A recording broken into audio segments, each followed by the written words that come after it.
So thank you for giving me time for this call. Sure. I'll just keep it quick and short, not take too much of your time. So is it working day for you today? Yeah, it is a working day, but it's okay. It's like comparatively less load today because many people are on leave. So, Leave, yeah, same. yeah. All right, cool. So we'll get started. So thank you so much, Vishnu, for joining us for the success story series. So before we get started, if you could just tell us a little bit about yourself and what do you do and a background about you. Okay, so I completed my masters in like 2017 from IIT Dhanbad. So I majored in electronics and communications engineering. So after that, I worked in one of the biggest like telecom companies in India here. So mostly I was working in like a subject matter expert and like strategy, all this stuff, mostly in 4G and 5G 5G network domain. Then I moved on to another product-based company who manufactures like telecommunication software and telecommunications hardware products. So I've been working in research and development as well as product design, product development for like past 3 years there. So yeah, so that's what I have been doing. All right. So when you say product development, it is more around plans for the service providers. Is that what is product development, or is it more from a technical perspective? Yeah, it is mostly from a technology perspective. So the product we develop is usually used by the telecommunication like service providers, like say you could say Bharti Airtel could be our client, maybe AT&T could be our client. So like that. So we usually develop products which can replace the existing products, but in a cheaper way. So we are focusing on reducing the OPEX for these companies. Got it. So 4 years into a very core technical role, what made you feel that it was time for you to think about upgrading and doing an MBA? What was that point where you felt it was important for you? Yeah, so since 2010, I have been in a completely like an engineering mindset. So I have been studying from my BTech, MTech, then in a core technical role. So oftentimes I started feeling like it's getting a little bit saturated because the technology keeps on changing and you just have to like learn new things and keep up with it.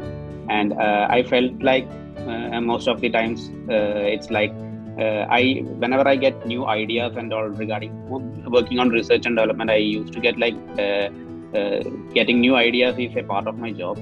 But whenever I get like a new idea and I propose it, mostly the plan has already been made for that product, and it's very difficult to like squeeze in a newer idea in that later phase. So I felt like it would be great if I could work in the like more inception process or like in the decision making process of that product. So when I researched a little bit about it, I felt like product management could be a great role for that because they usually decide like what kind of features go into that product, how should that product come up in the later stages. So that's when I decided that I'll move into product management. So obviously it's better to have a business degree to move into that role and to grow in that career. So that's why I decided to go for an MBA. Right. So were you already working with product managers in your current role? Like how does that work for you? Yeah, I used to like interact with multiple teams and multiple people. So we used to work with a lot of open source like global communities who are working in this space. So I already was working with them for like bringing up new features and designs for these products. But from a complete like from my company's perspective or inside my company, I was completely in a technical role. It was not from a management or not from a product management role. I used to work with them, but I was never one of them. Right. So how easy or difficult is to plan this, right? Because after 4-5 years of experience, suddenly thinking that you actually want to go and study, how easy or difficult a decision is this for you? I think it depends on like personal responsibilities and other stuff mostly, because professionally I have been studying new things is like a part of my job, because if you want to survive in the technology sector, you need to keep updating yourself. So studying is not a big deal. but having the freedom to study is something which is more important. So from a family perspective and from other responsibilities, you need to have that freedom. So for example, like if you are married and you have kids and you are completely settled here, moving to a new country is not that easy, right? So from that perspective, I am really blessed because I don't have that kind of like restrictions, or there are no strings attached, you can say. So for me, it was pretty easy. So I think it depends on person to person. True. So coming to the GMAT part, which is the first step to planning your entire MBA, right? So Yeah. how did that go for you, and what is the time that you invested in for prep? Yeah, so I never like focused too much on GMAT and work like that, because when I started like thinking about MBA in early 2020s, and that was kind of the worst time to do that. So I started preparing and I booked my first GMAT for April of 2020, and we all know what happened then. So everything got closed and I canceled my appointment. Then I then attempted it in June, online version. So that never wasn't a great one, because we had that issues like you have to use the scribble pad in the software itself. Like you couldn't use that whiteboard. Initially they said that you have to use your mouse and do the calculations in screen itself. So that actually consumed a lot of time and I couldn't score as much as I would have liked. So in June I couldn't make it.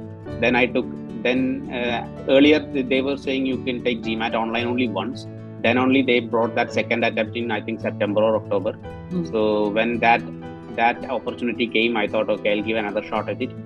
And I appeared again, and that time I could use that like handwritten that whiteboard for calculations and all. And yeah, that one I scored pretty well.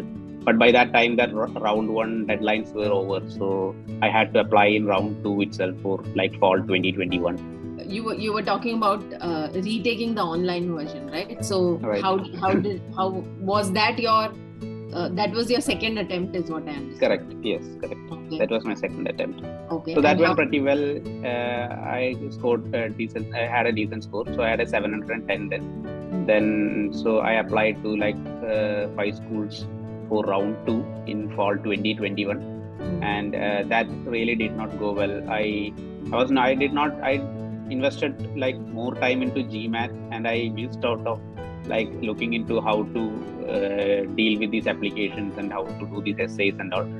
So, and I took in early December or something. I think I took early December that GMAT. So by the time the scores came and I started applying, I had hardly 15 or 16 days left for round 2 deadlines. So I just like hurried through all the applications and submitted them, and I did not make any of it. So I got dinged from all the colleges I applied for fall 2021.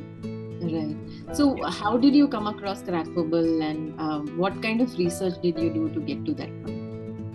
Yeah, so I was kind of like given up by that time, because I invested a complete year and I couldn't make it. So I was feeling like, okay, maybe I'll just continue. The job I do here is pretty good. It's not a bad one. So I thought I will continue here itself.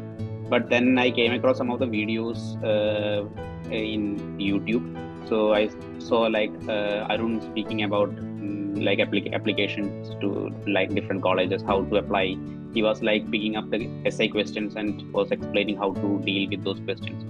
So that is, I think, it made a lot of sense. I had seen other like consultants, their videos also, but this one felt really like it made a lot of sense to me. So I thought, okay, this time I'll seek some help and then we'll try again. So that's how I came across like Crackverbal. Right. So very interesting. What was the difference since you did it the first time yourself, right? I'm sure you would have spent a lot of time researching on that also, how to write essays and what makes it an impactful essay and things like that. What changed when you took professional help? Yeah, so I think it is always better to have a second set of eyes looking at your work, because say there are many essays which are open-ended and all.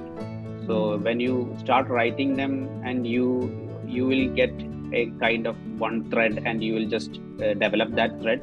And like if it is 750 words essay and all, by the time you reach the end of that essay, you would have deviated a lot from the question itself.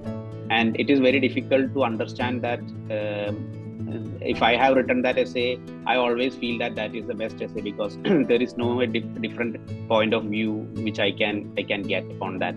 So like I think the professional help will be definitely helpful in order to like course correct when we deviate from the question. And also they have been doing it for a long time, right? So they know like how to approach. They have the framework in place which we can use, and we can do it in a better way.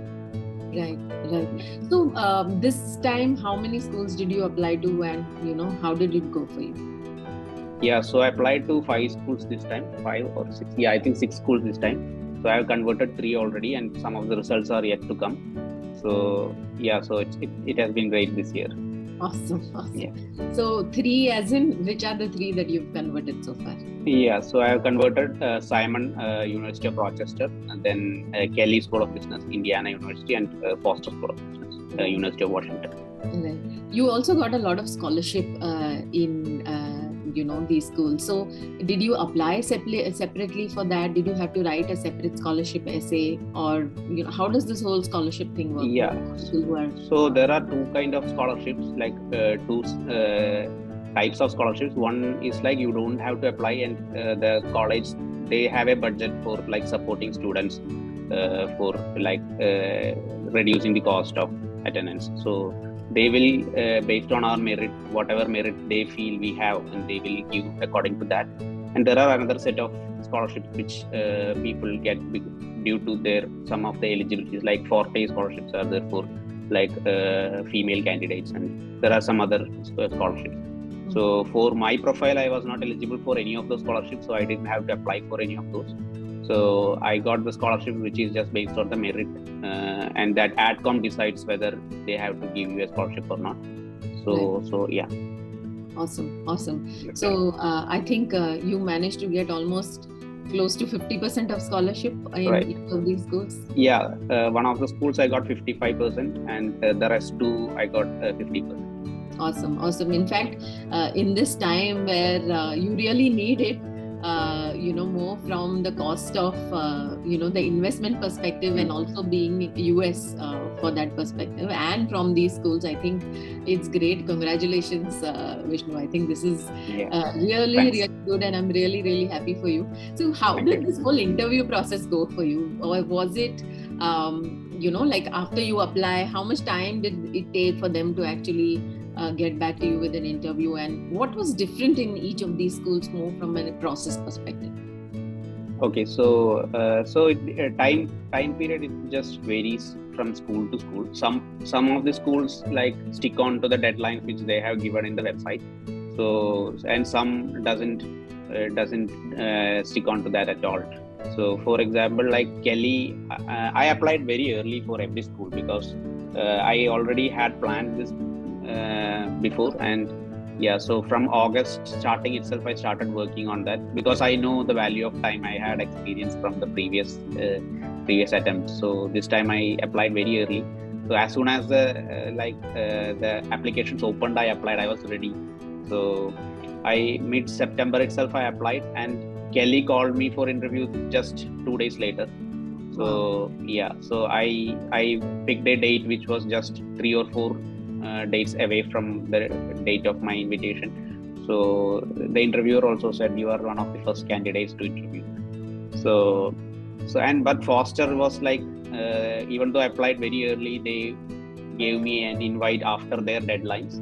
So they send out invites in a batch for everyone, and even the results came in the proper deadline only, not like a rolling basis. So it depends on the school, I guess. And from an interview perspective, it depends like who your interviewer is. So for Kelly, I got a second year student to interview me, and it was kind of a blind interview. So maybe it's because a student, or I don't know, he just stick to like the standard questions. There are like walk through your resume, why MBA, why product management, what are your goals, all these things, that of stuff. So it's just that you need to establish like your goal, and you need to prove that you are a fit for that goal, and you have thought through, and your long-term and short-term goals should make sense. It should not be like completely in different paradigms. That's it. So that way, Kelly and Simon both went like this. But for Foster, it was quite different, because in Foster you have to like select when you pick your date of interview, they will assign you a interviewer from the AdCom itself. So I got a lady who's like senior associate director of the admissions. So, and it was not a blind interview. She had studied my whole application, essays, everything, and she did not ask anything. She did not ask like what you walk through your resume or what are your goals, anything, because she already knew all those things. So she asked me about like how did COVID change your style of working, and all these type of like very different questions which I never saw anywhere when I prepared. So I think everyone should be like one should be ready to face some surprises like this as well. Right. But yeah, so I think more from a perspective that since they've already evaluated your application, the focus was more from a behavioral aspect, that what are your thoughts on certain aspects, how do you articulate maybe, and they just wanted to validate their decision maybe at some point, right? So correct. Yeah. So that's why they never asked me what are your goals and how is your like the previous experience matching with your goals. No questions of that sort.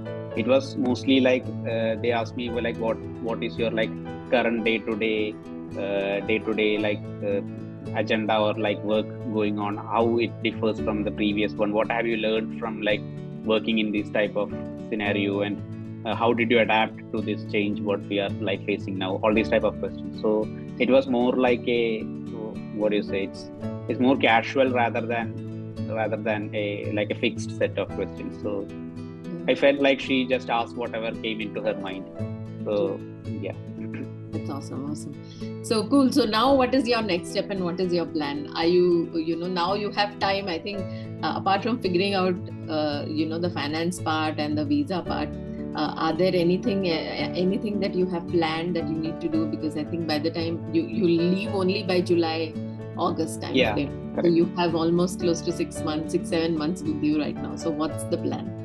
Yeah, so I think there is a lot of uncertainty regarding the visa process now. So some news is coming that you don't need a interview for F1 visa, and now, and that's like, and also there are no slots available in all the consulates are closed like that. So any first preference is to like figure out what to do with the visa process, how to like manage that, because that's ultimate like ticket to the program, because if you didn't get the visa, you're done. So that would be my first preference. Also, I'm like looking more into like how can I crack the PM career, means so I have to like shift my thought process from this engineer or like a technical person to a management person. So thinking of doing some preparations for that as well, because I'll be having a head start when I join the course in the next fall. Absolutely. And obviously some case study related courses, or Excel related courses, or accounting related courses would help. Yes. Cool. So thank you so much, Vishnu. Really, really happy for you. I think it's a great problem to have, where you have 3-4 options, and and then you have to choose one, and that too with scholarships. So it's amazing. Thank you so much for giving me time too. All the best for your next step, and maybe once you're done with your course, we'll catch up again, and I would like to know how things are after your course is done also. Absolutely. Sure. Thank you. All right. Thank you so much, Vishnu. Thank you so much. Sure. Thanks. Bye.